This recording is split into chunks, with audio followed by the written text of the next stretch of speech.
mbokki jullit yi mbokki taalibe yi ba léegi rek ñu ngi ànd ak soxna Mame Issa Mbacké Ahlu Café Touba signé téléphone ci weeru koor gi édition 2026 ñu ànd ak seen site bi ñu naan Ahlu Café TV macha allah mu mel ni gis noonu rek jëwriñ Baye Talla Gueye nekk noonu nga ñoom ñoo yor commission bi nga xamante ni ñooy dagg pay bu ñu daggee mburu yi ba noppi dañ koy jébbal ba diw ko ba noppi dañ koy jébbal Baye Talla Gueye mu daal di koy jébbal mboolem commission yi waaye ku ne xam na nag waa café gi nekk noonu ginnaaw bi nga xamante ni café yi lu ëpp mën nañ ñu nopp na ba ne suukar ba fas yéene koo distribuer li nga xamante ni moo di sidi ndax ku ne xam ne kër Sëriñ Touba yi dafa bëri ay site la waaye nag jàmbaar yi Sëriñ Touba yi soxna Mame Issa Mbacké Ahlu Café waaye nag jëwru Sëriñ Daam Café ca café ga waaye nag am mbokki taalibe bi nga xam ne ñoom la ko baax àndal ngeen seen Sëriñ Saliou Ndour nekk noonu ci café gi macha allah ñu leen di jaajëfal bu baax a baax ci liggéey ba mu solo ba nga xam te ni ñu ngi koy jàppale soxna Mame Issa Mbacké Ahlu Café ku ne xam ne nag waxtu bi rek saa suñu toog rek dañuy distribuer li nga xam ne moo di xéwal yi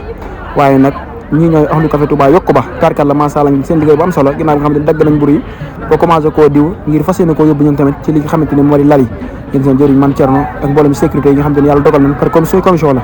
macha allah gis ngeen lal yu am solo yi nga xamante ni tey jii nag ku ne xam ne ne kenn ci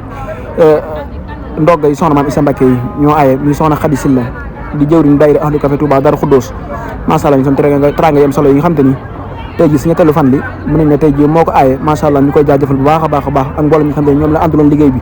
day jaajëfalaale bu baax a baax sangam bu tedd ba sëñ Mouhamed tarkal di ko ñaanal tawfeexal borom Touba waaye mu mel ne mbokki taalibe rek ñu ngi toog ci lal yi di taaxirlu waxtu dog bi incha allah ngir ñu amal li nga xam te ni moo di waxtu dog bi macha allah ñu si lal yi mucc ayib yooyu nga xam te ni tey nag soxna Khady Sylla di élément Ahlu Café di jëwriñ ci daayira Ahlu Café Touba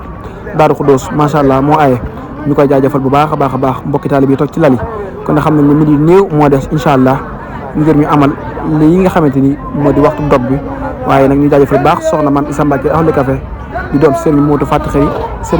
Khary Serigne Bassamba nga xam ne liggéey bu am solo bii Mbacké Balla moom moo koy def fii ci kër Serigne Touba bi nga xam ne moo ne si jumaa ji waaye boo demee kër Serigne Touba bi nga xam ne moo ne ancien garage yi noonu la ko fay demee gis na lal yi nga xamante ni moo féete ak ki nga xam ne moo di sang bu tedd bi soxna Mame Issa Mbacké Ahlu Café mu nekk nii ku ne xam ne tey ji nag soxna si dafa invité lawbe yi nga xam te ni lawbe yi Mame Issa tey jii moom lañ invité macha allah ñu seen si teranga yu am solo yi nga xam te ni ñoom tamit ñu ngi ñëw toog ngir taaxirlu rek waxtu incha allah ngir ñu amal lii nga xamante ni moo di dog bi leen fàtte rek tey ji nag mu ñu téléphone ci weeru koor gi édition 2026 ñu ànd ko seen site bi ñu naan Ahlu Café TV waaye gis nañ soxna Mame Issa Mbacké Ahlu Café ñu doon Serigne Modou Faty Khary